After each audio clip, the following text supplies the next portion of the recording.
In the beginning, life felt effortless, almost as if the world conspired to bring Gwen and me together.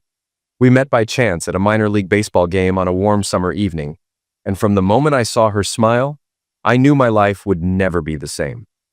Gwen's energy was infectious. She radiated a quiet confidence, and her laughter could light up even the dullest of days. Those early years were filled with the kind of magic you only find once. Long conversations that stretched into the night, spontaneous road trips, and a shared vision of a future that seemed unshakable. As we built our lives together, our bond grew stronger, and I truly believed we could overcome anything. Gwen's ambition and determination inspired me daily, and I admired how she threw herself wholeheartedly into her career. I often told her she could conquer the world if she set her mind to it. But as the years passed, I began to notice how that same drive sometimes left her overwhelmed. Work demands increased, yet she never let it show, at least not at first. We reassured each other during those challenging moments, leaning on the promise that our love would always be enough.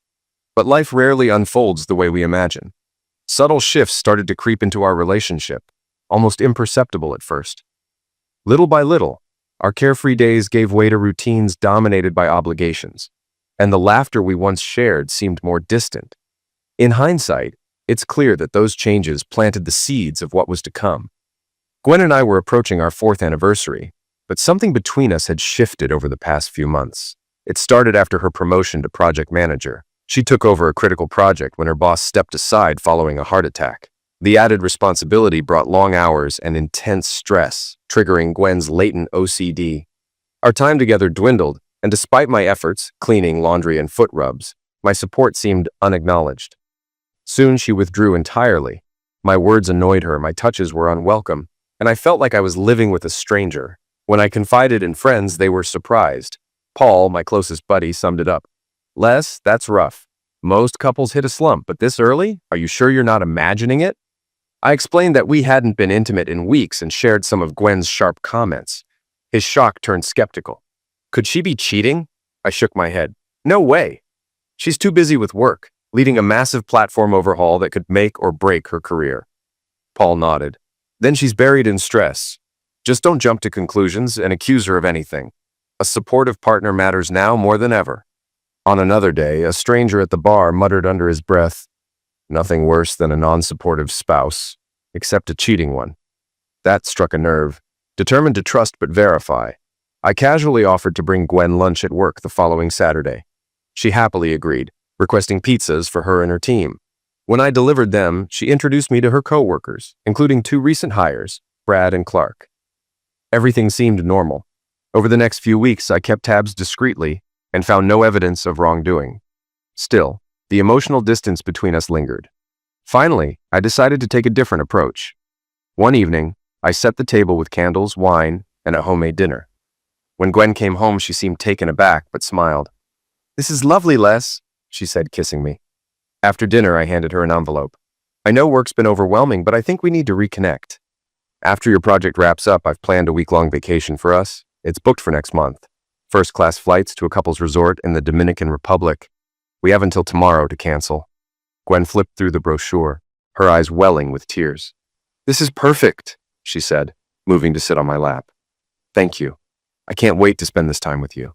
She kissed me, and for the first time in months, I felt like I had my wife back. The next month crawled by. Gwen's project wrapped up smoothly, with only minor issues to address, and our intimacy slowly returned. It wasn't the fiery passion we once had, but once-a-week connection was a step forward. The day of our trip arrived. We packed light, 2 small suitcases, a backpack, and Gwen's purse. I planned on living in shorts and polos, while Gwen had packed a few sundresses, shorts, and 2 bikinis that promised a hot week ahead. Excitement buzzed as we stood in the first-class TSA line ready for a fresh start. Then, out of nowhere, Brad showed up. Gwen froze, her voice sharp with surprise. "Brad, what are you doing here?" "I need to talk to you," he said, ignoring me completely. Annoyed, I jumped in. "Can't this wait? She's on vacation." Gwen's tone shifted, firm but tense. "Les, please go ahead. I'll catch up. This won't take long." Reluctantly, I left her with Brad and headed through security. At the gate, boarding began. I tried calling Gwen, but it went to voicemail. My texts, first, "Where are you?" then "You're cutting it close," were met with silence. The plane doors closed. My phone buzzed. A single text from Gwen. "I'm so sorry. Panicked, I asked the flight attendant if I could leave. Her sympathetic look said it all. "We can't return to the gate for that," she said, handing me a small bottle of bourbon. 5 hours later, we landed in Punta Cana. I immediately called Gwen, but she didn't answer. Instead, I saw her voicemail. "Les, I'm so sorry. Please read the email I sent you. It explains everything. I'm sorry to take the coward's way out. You deserve better." Dread filled me as I opened her email. "Les, I thought this trip could help us start over, but I can't keep lying. For the past 4 months, I've been having an affair with Brad. I never meant for it to happen, but it did." Her message went on. Apologies, excuses, and a full confession. I sat there, reeling. By the time I cleared customs, my hollow expression must have alarmed the agents. They pulled me aside for questioning, but after showing Gwen's Dear John email, they let me go. Defeated, I headed to the resort, hoping for a bed and some solace. Instead, I hit another wall. "Where's your wife?" the check-in clerk asked. "She couldn't make it," I replied, forcing calm. "I'm sorry, sir. This is a couples-only resort. We can't check in single guests." Desperation bled into my voice. "I paid $5,000. Can't you make an exception?" Rules were rules. The night manager kindly arranged a room at another resort and sent me there with a driver. Alone, in a strange place, I stared at the ceiling that night, wondering how it had all fallen apart. When I tried to check into the second resort, my credit cards were declined. Frustrated, I used my emergency card, another decline. I called Gwen, but she didn't answer. The bank's hotlines confirmed my worst fear. Both cards had been canceled. Desperate, I texted Gwen, "Why did you cancel the cards?" Her reply came 10 minutes later. "Brad thought it made sense since the resort was prepaid and all-inclusive. He said you wouldn't need them." Reading her message, I unleashed a string of curses that startled the hotel clerk. Thankfully, I had over $600 in cash, enough to pay for the night, though the dingy $300 a night room barely felt worth it. With half my cash gone, I sat on the bed trying to process everything. I couldn't access my bank accounts, so I called my brother in Denver. After convincing him and his wife that I wasn't joking, I endured their shocked reactions. "Not Gwen! And that witch!" Eventually, my brother agreed to wire me some money the next morning. Next, I called the airline. My return ticket wasn't transferable, thanks to my choice of the cheapest option, and buying a new ticket required cash in person. The soonest flight home was a red-eye on Tuesday. Left with nothing but time, I opened Gwen's email for the second time. "Les, I'm so sorry. I thought this trip might help us start fresh, but I've been lying to you. For the past 4 months, I've been having an affair with Brad. It started as emotional support during late nights at work. I resisted at first, but one Saturday, after the rest of the team left, I gave in. I wondered why you didn't notice me pulling away, and that only drew me closer to him. Now I see how many times you asked what was wrong and tried to help. But when you planned this trip, something clicked. I realized I wanted to save our marriage. The next day, I ended it with Brad, but he didn't take it well. He kept trying to pull me back in, and I was too weak to resist. Even at the airport, he convinced me to stay, saying you'd hate me once you found out. He was probably right. I couldn't face 5 hours sitting next to your anger. I need this week to process what I've done. By the time you return, I'll be gone. Please, don't hate me. I know I can't fix what I've broken, but I hope you find peace. With regret, Gwen." The letter answered a few questions, but left me angrier than before. Her affair had likely been happening right under my nose at the office. With an hour until the bar closed, I headed downstairs. A drink seemed fitting, a toast to my cheating wife and the end of my marriage. Growing up, my dad had drilled 3 rules about drinking into my head. "Les, getting drunk won't solve a thing. Don't be the weeping whiner, the violent jerk, or the laughing fool. Drink slow, enjoy the buzz, and know your limit. And if I ever catch you drinking and driving, I'll take away your car, no matter how old you are." Dad wasn't a teetotaler. He could hold his beer with the best of them, but I'd never seen him drunk or reckless. Tonight, his words echoed in my mind as I sipped my bourbon, steady and controlled. It was time to figure out how to start over. I knew I wouldn't linger in the bar past 2 beers, but I planned to enjoy them. Sipping my first President, I scanned the room. A few couples danced, including one pair awkwardly grinding to the beat. An overweight man with a rail-thin woman who could have been Olive Oil's twin. The bartender caught my eye, and we shared a knowing laugh. The absurdity of it all struck me. At least his wife didn't leave him stranded at the airport, I thought bitterly. My mind spiraled. Had I messed up? Was my marriage a lie? Or had something real fallen apart? For 5 years, 4 of them married. I thought we were happy. I nursed my drink, lost in memories of how it all began. We met at a Chiefs baseball game in Peoria, Illinois. Gwen stood out in a Ryan Sandberg Cubs jersey, a striking blonde with long legs and a quick smile. Although the Chiefs were a Cardinals affiliate, Cubs fans were common enough in the area. She was with friends, and I seized the chance to introduce myself by buying their group a round of beers. I used her jersey to start a conversation. "You're too young to be a Sandberg fan. Wasn't he before your time?" She smiled. "It was my dad's favorite jersey. He gave it to me." I held out my hand. "I'm Les." "Gwen," she replied, shaking my hand. She was an IT major finishing her senior year at Bradley University. I'd graduated 2 years earlier and was working as a design engineer at Caterpillar. Our small talk eventually circled back to Sandberg, and Gwen shared her dad's love of the Cubs. Dad always said the best days of his life were marrying Mom, having my brother and me, and watching Sandberg hit 2 homers off Bruce Sutter. "Your dad played baseball?" "Yeah, in AAA for the Cubs, but never made it to the majors." We hit it off immediately, chatting until the game ended. She gave me her number, and I called the next day. By the weekend, we were on our first date. A few months into dating, Gwen finally came back to my place after dinner and a movie. We sat on the couch kissing when she leaned back and whispered, "Take me to bed." "Are you sure?" "Yes," she said. "I haven't been with many guys, but I want this with you." We headed to my room, where I fumbled through my nightstand for protections I hadn't touched since we started dating. Gwen chuckled at my sheepish confession of celibacy.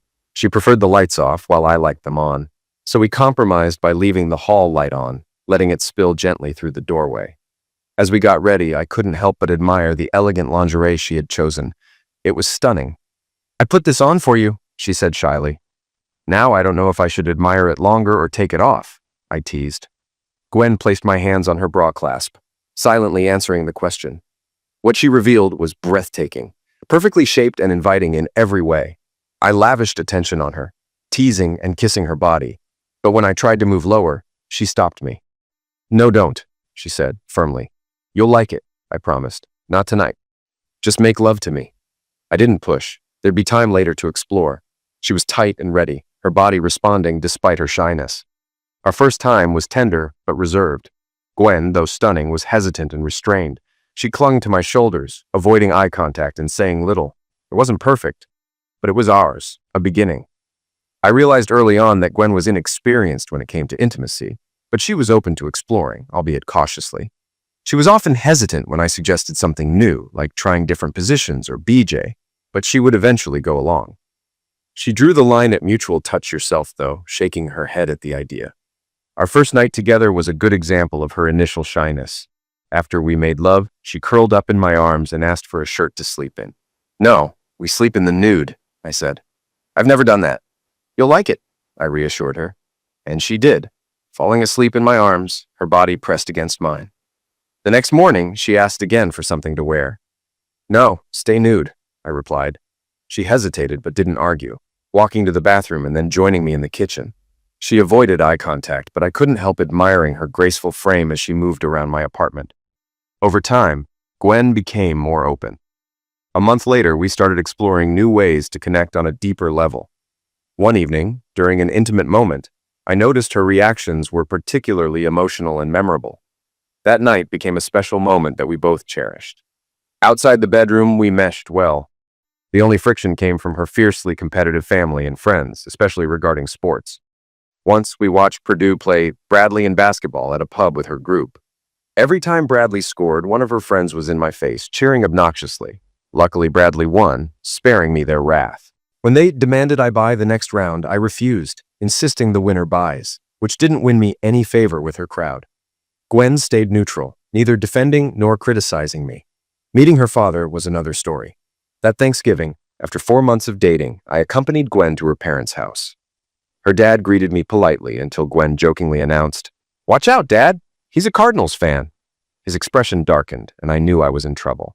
This was 2011, years before the Cubs' historic World Series win, and her father, a former Cubs farm system player, clearly wasn't amused. Knowing I was already in a tough spot, I tried to downplay my allegiance, but I sensed 2 strikes against me. He likely guessed I was sleeping with his daughter, and now I was a Cardinals fan. For the next 5 years, he treated me like I was on probation, waiting for me to mess up. Despite the tension with her dad, Gwen and I grew closer. After Thanksgiving, she prepared to graduate and start her job at State Farm in Bloomington. I called her father to ask for his blessing, bought a ring, and proposed on Christmas Eve. Gwen said yes through happy tears, and we began planning a July wedding. We respected her family's preference for no premarital cohabitation, so Gwen kept her apartment with her roommates, though she stayed at my place most nights.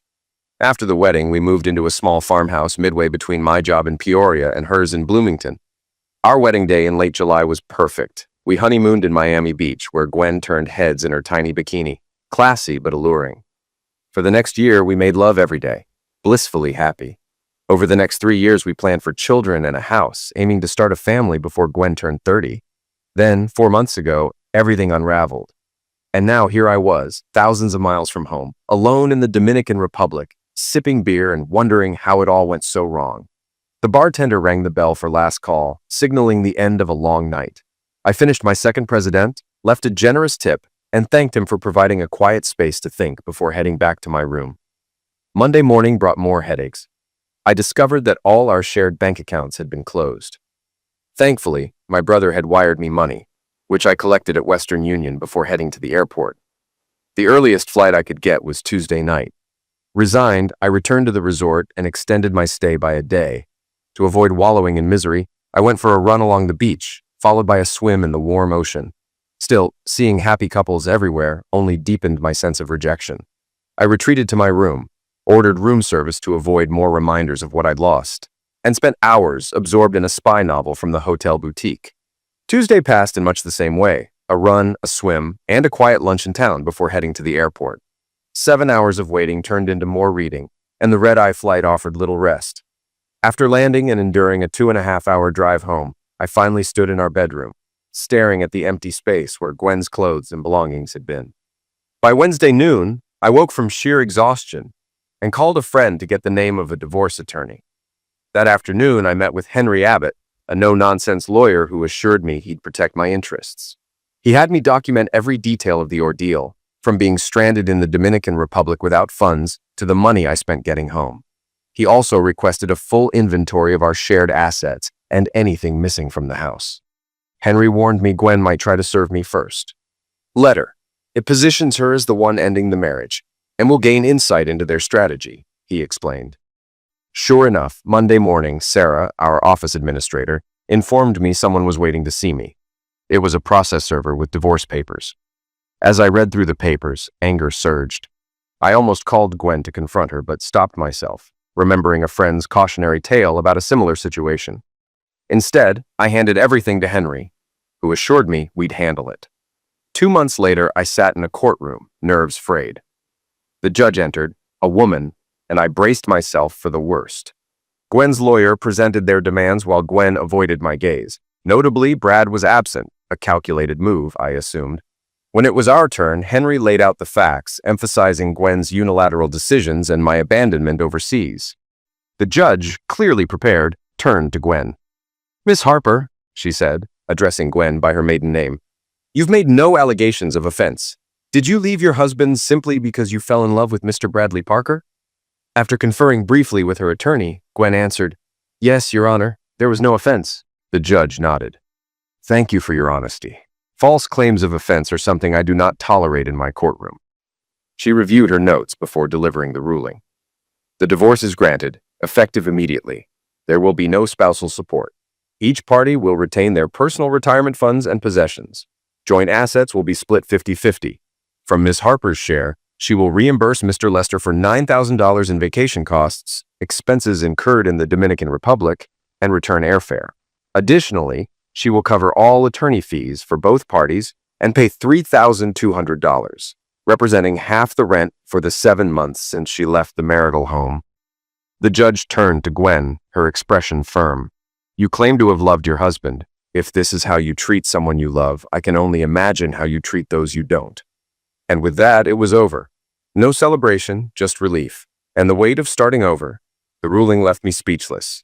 Of the $20,000 in our savings, Gwen would be paying me back nearly $16,000. As my attorney Henry and I left the courtroom, Gwen called out behind me. "Les." I ignored her, stepping into the hallway where Brad sat waiting. He began to stand, but I was already in his face.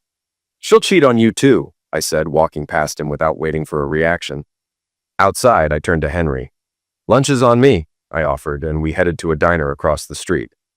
"I thought I was doomed when I saw the judge was a woman," I admitted. Henry chuckled. "That's a common misconception. Honestly, it's usually the older male judges who hand the cute wife everything. Judge Carter, though, you couldn't ask for better. She's tough but fair, and she doesn't put up with nonsense." "You knew it'd be her courtroom. Why not tell me?" I asked. "No need to get your hopes up or make you nervous," he said. "She's been married to the same guy for 40 years. He's a machinist, great golfer, and everyone at the club loves him. It's a true partnership. They're equals. She values that, which worked in your favor." Over lunch, Henry shared a story about Judge Carter putting a disrespectful local bigwig in his place during a country club event. Her loyalty to her husband and disdain for arrogance were clear. I laughed, easily imagining the scene based on my time in her courtroom. "You're different from most lawyers," I told Henry. "My dad worked over 30 years at CAT, and my mom raised 5 kids. When I got into law school, Dad hugged me and said, 'Don't become an a-ho.' He's 90 now, but he'd still set me straight if I needed it." After thanking Henry again, I walked away, determined to rebuild my life. Well-meaning friends and coworkers kept trying to set me up with women they thought would help me move on. The problem was, I wasn't looking for another relationship. Everything was still too raw. I just needed to blow off steam without strings attached. Unfortunately, dating someone's sister or cousin wasn't the right way to scratch that itch. Instead, I frequented bars known for casual hookups and even took dance lessons. Women love a guy who can lead on the dance floor and buy a couple of drinks, and I wasn't short on opportunities. But there were risks to playing the field. One night, I hit it off with an attractive woman. As we left the bar, I noticed a faint tan line on her ring finger under the light. Alarm bells went off. "Are you married?" I asked. Her deer-in-the-headlights look told me everything. "Yes," she admitted hesitantly, "but my husband's away." "Where?" "Afghanistan. He's in the army." Fury surged through me. "Your husband's risking his life and you're out looking to cheat on him? You should be ashamed of yourself." She broke down, collapsing onto the pavement in tears. "I'm sorry. I'm such a hoe. He's been gone 5 months and I worry every day. I got so lonely, and some guys at work kept hitting on me. I didn't want to cheat with someone I'd have to see again, so I went out tonight. I just wanted to feel like a woman again, to feel a man's arms around me. I didn't even know if I could go through with it. I'm sorry." Looking across the street, I spotted a late-night diner. "Put your ring back on," I said. "Let's get some coffee." I handed her my handkerchief to dry her tears. She looked at me gratefully as we walked. I didn't have it in me to judge her further. Life had a way of breaking people in ways I was only beginning to understand. Kelly and I spent the next hour in the diner as she opened up about her husband, Sergeant John Tyler, and the 2 co-workers at her office who had been harassing her. Their relentless advances had worn her down, leaving her vulnerable and confused. I urged her to report them to HR, and she reluctantly agreed. I drove Kelly home that night, and we made plans to have lunch the following Saturday so I could check in on her progress. Over the next few weeks, we met occasionally for coffee and sandwiches, just talking. She eventually told me the company had transferred her to a new division and reprimanded the 2 men. One afternoon, she walked into the coffee shop, her face glowing. "John's coming home in 2 weeks," she exclaimed. I congratulated her and let her know it would likely be our last lunch together. Though she looked a bit sad, she nodded in understanding. "Thank you for being my friend, Les. You helped me through some dark times, and I'll never forget it." A few days later, I walked out of my office to find a massive man in fatigues waiting for me. I recognized him immediately from the photos Kelly had shown me, John Tyler. "Are you Thomas Lester?" he asked. I didn't offer my hand, letting him set the tone. "Let's go somewhere to talk," he said. We agreed to meet at a bar a few blocks away, each driving separately. At the bar, I bought the first round. "Kelly told me everything," he said. "It's rough coming home to hear my wife confess she went out looking for a fling." "Well, it didn't happen. Not with me, and I doubt it did with anyone else." "She loves you, John. She just had a weak moment." "Why didn't you take advantage?" he asked bluntly. "My ex-wife cheated on me. I know how it feels, and I wouldn't do that to another man, especially one in uniform." "Did you ever serve?" "No, I didn't have it in me. But I respect the hell out of guys like you who do," he sighed. "Sometimes I wonder if I'm crazy for risking my life and marriage over there. I've been thinking of leaving the army and finishing my degree. I was studying electrical engineering before I enlisted. If you apply to Purdue, let me know. I've got connections that might help. I handed him my card. He studied me for a moment. I don't think we can be friends. Every time I see you, I'll think about how close Kelly came to cheating. But I appreciate what you did for her. I understand. The offer still stands, though. Call me if you need help. We sat in silence for a while, finishing our beers. Before leaving, he shook my hand. You're a different guy, Lester. Thanks for everything. Weeks later, I received a letter from Kelly. John had left the Army, and they were moving to Texas, where he would finish his degree at Texas A&M. They planned to start a family after he graduated. She thanked me again and wished me well. Despite my own experience, I hoped they'd build a strong marriage. Deep down, I still believed in love. About a month later, I was surprised to find Gwen's younger brother, Pete, at my front door early one Sunday morning. Their father sat in the car parked in my driveway. Les, Dad and I need to talk, Pete said. Pete, you're welcome inside, but your father can stay in the car, I replied flatly. Pete relayed the message, his father visibly irritated, as Pete returned alone. I poured Pete a cup of coffee and sat down. Gwen's in a bad place, Pete said. Yesterday, Dad and I pulled her out of Brad's apartment. He hit her, and she's pretty bruised up. I'm sorry to hear that, I said evenly. But that's not my problem. Gwen and I have been divorced for 6 months. She's been crying nonstop, Pete continued. She says leaving you was the biggest mistake of her life. Dad and I were hoping you might take her back. I shook my head. I'm sorry she's hurt, but I could never trust her again. She broke my heart. Where is she now? At the Holiday Inn. She didn't stop us from coming to see you, but she couldn't face you herself. I hope you help her find a safe place, but it won't be with me, I said, standing to signal the conversation was over. Pete rose reluctantly and shook my hand. For what it's worth, I don't blame you. You treated her well and she threw it away. I had to try. Goodbye, Les. As Pete left, I avoided looking at their father. I heard the car pull away, and that was the last I ever saw of Gwen's family. Later, mutual friends told me she moved north, taking a job in Northbrook with Allstate. The year following my divorce was filled with fleeting encounters, over a dozen 1 or 2 night stands. I wasn't proud of it, but each left me a little more whole. Practice, as they say, makes perfect. I met Grace at a concert on the ISU campus, not a rock concert, but a performance by a Chicago chamber orchestra featuring variations on La Folia by Salieri and other Italian composers. The petite woman sitting next to me, with her Twiggy-like features and mod Brit vibe, struck up a conversation during intermission, asking if I was enjoying the music. Grace, a graduate student in graphic arts and a cellist, agreed to let me buy her a drink after the concert. At the pub, we exchanged stories. Despite her name, Grace wasn't raised in a religious household. Her parents, former commune members, named her after Grace Slick from Jefferson Airplane. When I mentioned living in a farmhouse, her face lit up. After walking her home, I got a cheek kiss and her number. Intrigued by how different she was from anyone I'd met, I called her the next day, and we planned to attend an art exhibit the following weekend. Work went well that week. I'd earned a promotion and a pay raise, so by Saturday I was feeling great. When I picked Grace up on the sunny April afternoon, I considered suggesting beers on a patio instead of viewing student artwork, but I stuck with the plan. At first I regretted it. Many pieces seemed designed solely to shock, including a triptych that blatantly depicted Mary in explicit acts with the Holy Trinity. Disgusted, I whispered, I think I'm ready to leave. Grace squeezed my hand. Let's check the next gallery first. If you still feel that way, we'll go. Reluctantly, I followed her, and was relieved to find artwork that actually inspired thought and emotion. One painting caught my attention. A man and woman, nude, walking down a staircase. Their faces were captivating, full of unspoken tension. Then I noticed the woman wore a wedding ring, but the man's hand was bare.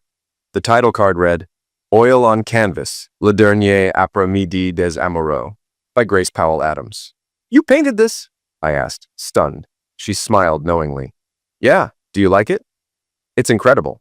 What does the title mean? The Lovers' Last Afternoon. Now their expressions make sense. Why is it their last? I can't decide. What do you think? She asked. I hesitated, unsure how to answer.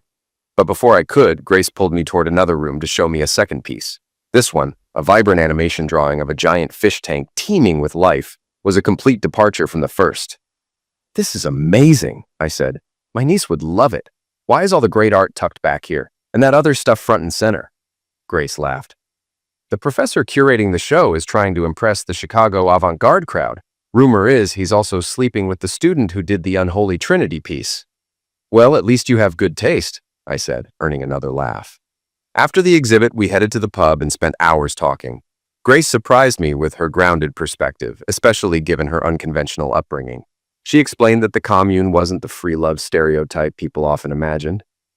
My parents were monogamous, she said. I didn't lose my pureness until college, and I've only had a few partners. Yet her painting of the lovers was undeniably sensual. When I commented on it, she clarified, closeness isn't a contest. It's about sharing something meaningful. That's what made those relationships special. It wasn't about my pleasure or theirs, but ours.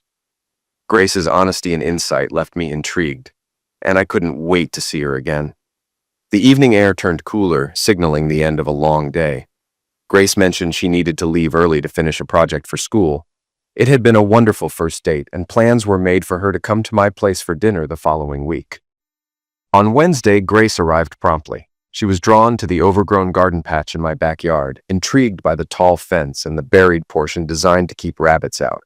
After a quick inspection, she joined me for dinner, where we talked about her life and interests. Grace shared details about her studies, her love for art, her ability to speak Italian and French, and her skill as a cellist. She even joked about her lack of athletic ability and nervousness in public situations, painting a vivid picture of someone deeply talented but unassuming. Before leaving, Grace proposed planting a garden in my backyard. She offered to handle all the work, from planting to harvesting, in exchange for sharing the produce. After discussing logistics, I agreed, drawn as much by the idea of fresh vegetables as by the thought of seeing more of Grace. Over the next 2 weeks, Grace worked tirelessly in the garden. She called me before each visit, and I often came home to find her immersed in the soil. One day, she rented a rototiller to prepare the ground, and I helped her finish the job. When a load of manure arrived, we spent a rainy weekend spreading and mixing it into the soil. Grace seemed overjoyed, expressing how much she missed the connection to nature and the satisfaction of working outdoors. Her enthusiasm was infectious, and I began to appreciate the process myself. During one of these evenings, Grace mentioned her lease would soon be up and her roommates were graduating. She asked if she could rent my spare bedroom, offering to pay rent and share household expenses. Though I had hoped our relationship might become romantic, I agreed, knowing I enjoyed her company too much to turn her away. We discussed arrangements, dividing costs and responsibilities. Grace seemed thoughtful and considerate, ensuring everything was planned. With that settled, she left, promising to return soon to begin planting. As I watched her leave, I wondered what the future might hold for this unexpected connection. A warm, sunny Saturday morning seemed perfect for a productive day. I decided to bike into town for some office work, leaving Grace a note on the kitchen table to let her know I'd be back by 4 and hoped we could have dinner together. However, upon arriving, I realized the IT department had shut down the system for upgrades, a detail I'd completely forgotten. Despite the wasted trip, I was in a good mood. There was still time to enjoy the day and spend it in the garden with Grace. I headed home whistling. As I approached, the driveway gates were closed and Grace's car was parked inside. Curious, I peeked around the house toward the garden. There she was, working with a hoe, completely undressed except for her gardening boots. Her back was to me as she bent over to plant seeds, her movements deliberate and fluid. I froze, caught between admiration and guilt for watching.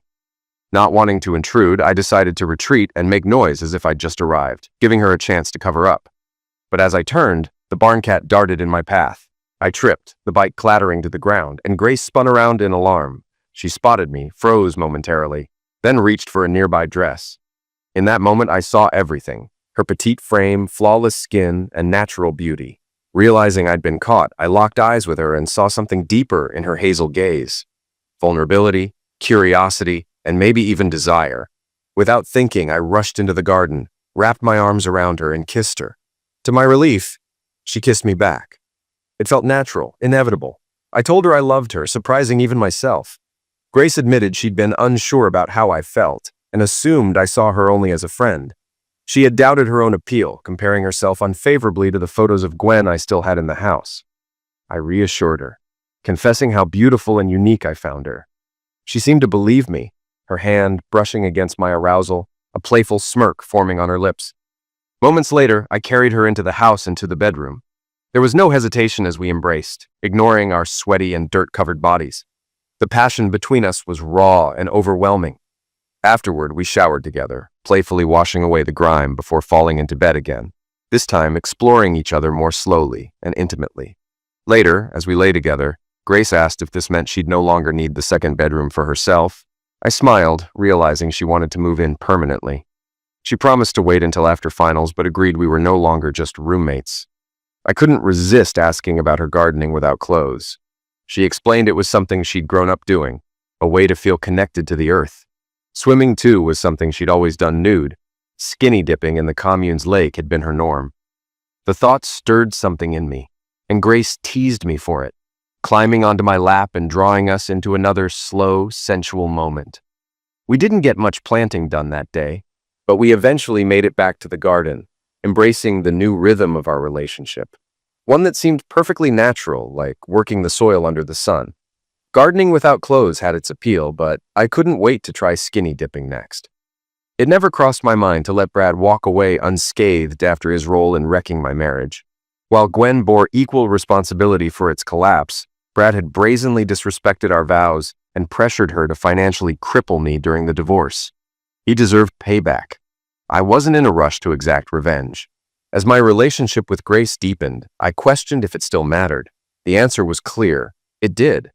But violence was out of the question. I wasn't willing to risk jail time, knowing full well I wouldn't last a day in prison. Instead, I turned to the internet. Over 2 years, I spent an hour a week researching Brad online, using aliases to quietly monitor his life. Patience paid off when an opportunity arose. Brad, now engaged to a stunning woman and working in IT at a conservative brokerage, was ripe for a reckoning. With the wedding weeks away, I decided to save his fiancée from future heartbreak. For $4,000, I set my plan into motion. Brad was a regular at a local hotel bar on Wednesdays, sticking around after most of his coworkers left. Enter Lacey, the Chicago call girl I hired. She didn't need much effort to lure Brad to her room. A little eye contact, a drink, and a few flirtatious exchanges later, he followed her upstairs. Hidden cameras recorded everything. As they began, there was a knock at the door. Lacey introduced Philip, her supposed co-worker, who pitched the idea of a threesome. Brad, already caught on film with the courtesan, agreed to participate. Whether it was Lacey's offer of backdoor, the thrill of a threesome, or sheer recklessness, he didn't hesitate. The footage revealed everything clearly. Lacey managed the situation with precision, keeping Brad distracted while ensuring key moments were documented. Screenshots, carefully cropped to protect identities, provided undeniable evidence of Brad's actions. One moment stood out as particularly revealing, highlighting Brad's inattentiveness to what was happening around him. Reviewing the footage with Lacey the next day, I selected the most incriminating stills. True to our agreement, her and Philip's identities remained protected. Lacey even offered me a free service, but I declined, committed to Grace and unwilling to jeopardize our relationship. The plan was a resounding success. Brad's behavior was thoroughly documented, leaving no room for denial. His fiancée received an anonymous package of photos just days before the wedding. I never checked to see what became of him afterward. My satisfaction came from knowing Brad had been exposed for who he truly was, sparing another person from the same pain he had caused me. Brad, still shouting profanities, bolted into the bathroom to wash his face. Meanwhile, Lacey and Philip gathered his clothes, removing his phone and wallet. As Brad stormed out, furious and ready for revenge, Lacey coolly tossed his belongings out the door, forcing him to choose between confrontation or retrieving his things. Opting for the latter, Brad dashed into the hallway, allowing Lacey to slam the door behind him. While Brad pounded on the door, screaming obscenities, Lacey calmly called the lobby to report a disturbance. The commotion drew neighboring guests, some capturing videos of the undressed man ranting in the hallway. These clips later surfaced online, further amplifying Brad's humiliation. Hotel security eventually chased him out of the building, while Lacey and Philip slipped away, never to be seen in Peoria again. The best screenshots from the hidden cameras, including the infamous money clip of Brad's face covered in Philip's contribution, were selectively distributed. Copies were sent to Brad's boss, his fiancée, her father, a few of his close friends, and a voyeur website. The fallout was as spectacular as expected, leaving Brad disgraced. I debated whether to reveal my role, but ultimately decided against it. Escalating the situation could jeopardize my relationship with Grace, and Brad had already been thoroughly humiliated. He left town shortly after, though the evidence of his actions would linger online for years. The next 15 months with Grace were the happiest of my life. Living and loving together in the farmhouse, she introduced me to new books and ideas, broadening my horizons. That summer, I met her parents at the commune and was surprised by their warmth and generosity. The 4th of July celebration there was one of the most memorable experiences I'd ever had. Grace even convinced me to try skinny dipping. Late that first night, with everyone else asleep, we swam together under the stars. By the following year, I was swimming nude in broad daylight alongside 20 others. Despite my initial hesitation, the experience felt surprisingly natural. Just a group of people enjoying the water and sun in a carefree way. 5 weeks before Grace's graduation, she shared bittersweet news. She'd been offered a job in Paris with a company producing an animated adaptation of A Christmas Carol. While I was thrilled for her, the thought of her leaving was difficult. Grace explained that this opportunity could establish her career and make future freelance work more viable, though she promised she'd return. I knew it wasn't fair to hold her back. Despite my heartache, I told her to accept the offer. Over the next few days, I wrestled with whether to give her the diamond ring I'd bought as a graduation gift, but decided against it. She needed to chase her dream without feeling tied down. On the day Grace graduated, we celebrated with her family before driving to O'Hare. She left her car, belongings, and most of her art supplies at the house. Her mother hugged me tightly and whispered, "She loves you. Trust her." I kissed Grace goodbye at the terminal, watching her disappear into the airport, a place I now loathed more than ever. First Gwen, now Grace. This time, though, it wasn't an ending. It was a new chapter. I clung to the hope that Grace would return and we could pick up where we left off. For now, all I could do was wait. We kept in touch constantly, letters, emails, photos, and weekly Skype calls. We planned for me to visit Paris during my next vacation, but none of it truly eased my loneliness. Depression settled in, and even the garden Grace and I had planted was left to fend for itself. Most of the crops were close to rotting when a couple of co-workers visited and, seeing the state of things, asked if they could harvest the vegetables. I told them to take whatever they wanted. Debbie King, one of our admin assistants and a widowed mother of 2, came by that Saturday with her boys. They spent hours gathering crops. When I asked what she planned to do with all the vegetables, she said her neighbor was teaching her to can food for winter. I offered her some jars I had left from Grace's canning projects, joking that she'd have to return them if we needed them next year. Debbie smiled knowingly and said, "She loves you, Les. She'll be back." I mumbled a quiet, "I hope so," as I walked back into the house, letting her leave with her boys, boxes of produce, and jars in tow. Grace was planning to come home for 10 days over Christmas and New Year's, but we decided I'd visit her in Paris in early November. She'd be working during the weekdays, but we'd have the evenings and weekends to enjoy together. Boarding my flight, I hoped my streak of bad luck at O'Hare was finally behind me. When I arrived at de Gaulle, Grace was waiting for me outside customs. The sight of her felt like the sun breaking through clouds. We embraced and kissed, prompting a few onlookers to clap. After grabbing my bag, we took a cab to her apartment.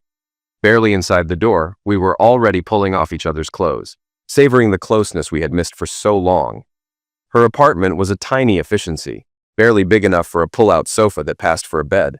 It was uncomfortable, but Grace's laughter and teasing about her French luxury made it impossible to complain.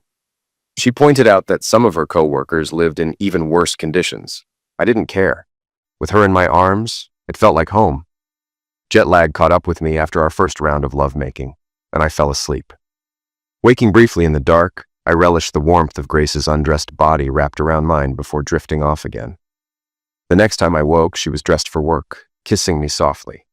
She promised to return in the evening, and we'd have the weekend to ourselves. Once she left, I explored the apartment. The kitchen was little more than a counter with a mini fridge and a hot plate. Grace had left instructions for the coffee pot and a baguette with jam for breakfast. After getting ready, I ventured out to explore Paris on foot, soaking in the city's charm. By late afternoon, I was back in the apartment reading when Grace burst through the door. She declared she wouldn't let me out of her sight for the next 64 hours. I joked about staying in, but she reminded me of her fridge's size and Parisian dining habits. She suggested we make love before dinner, already shedding her work clothes, and I couldn't argue with her reasoning. Saturday was a whirlwind. We visited the Musée d'Orsay, had lunch near Notre Dame, and took in the city's vibrant atmosphere. That evening, Grace introduced me to her coworkers at a restaurant. It was clear she was well liked. Her colleagues were eager to meet the man who had captured her heart. As I sat among them, listening to their stories and laughter, I felt the weight of the months apart lifting. Being with Grace again reminded me of how much she meant to me and how lucky I was to be in her life, even if only for a short visit. When we arrived at the restaurant, introductions were quick, handshakes with the men and air kisses with the women. We settled into small groups, and I found myself chatting with Holly, an English woman, Megumi, a Japanese woman, and Claude, a Frenchman. Despite their accents, Megumi and Claude spoke better English than Holly, whose British slang threw me off. Grace flitted between clusters, her French flowing easily in conversations. Our group's conversation started lightheartedly with a debate over rock and roll. Holly and Claude teamed up to argue for British supremacy, citing Exile on Main Street as the pinnacle of rock. Megumi sided with me, crediting Elvis and Chuck Berry as the true pioneers. Her personal favorite? Cheap Trick's Live at Budokan, which she grew up hearing on her mother's vinyl. The exchange was friendly and fun, with no one taking it too seriously. When I jokingly asked Grace for her pick for the best rock singer, male or female, she declared, without hesitation, Grace Slick. The mood shifted abruptly when Grace raised her voice in heated French, berating Jean-Paul, one of her coworkers. Everyone fell silent, watching in stunned amazement. Even patrons at nearby tables paused to listen. After a minute, Grace apologized to the group and announced we were leaving. Outside, I asked what had happened. She explained that Jean-Paul, a classic chauvinistic jerk, had insulted me in French, assuming I wouldn't understand. Grace overheard and refused to let it slide, defending my honor. She also revealed that Jean-Paul had been pestering her for a date, despite her repeated rejections and clear declaration of our relationship. Renee, who invited Jean-Paul despite knowing the tension, added to her frustration. We met Grace's coworkers again before my trip ended, this time without Jean-Paul or Renee. Claude made a point to assure me that not all Frenchmen shared Jean-Paul's anti-American sentiment. The evening was drama-free and a lot of fun, reinforcing my faith in our future together. The following months dragged. Winter on the prairie felt endless, and I missed Grace terribly. Her visit during the holidays helped, but her absence after was even harder to bear. Though we planned a March visit, Grace warned that her work hours were overwhelming as her project entered crunch time. With deadlines looming, I canceled my trip, counting down the weeks until her June return. By May 10th, spring was finally in full swing. After work, I drove home, looking forward to relaxing on the porch with a beer. The weekend before, I had rented a rototiller to prep the garden, thinking of Grace as I worked the soil. I had vague plans to plant some tomatoes and beans, but mostly enjoyed the connection to her it gave me. When I pulled into the driveway, I noticed the gates were closed. Curious, I parked and walked toward the house. There, in the garden, was Grace, leaning on a hoe, completely undressed. We stood frozen for a moment, staring at each other before she dropped the hoe and ran into my arms. She explained that her project had wrapped early and she'd volunteered to leave, catching the first flight home. She had hoped to surprise me and asked if it was okay. I didn't answer.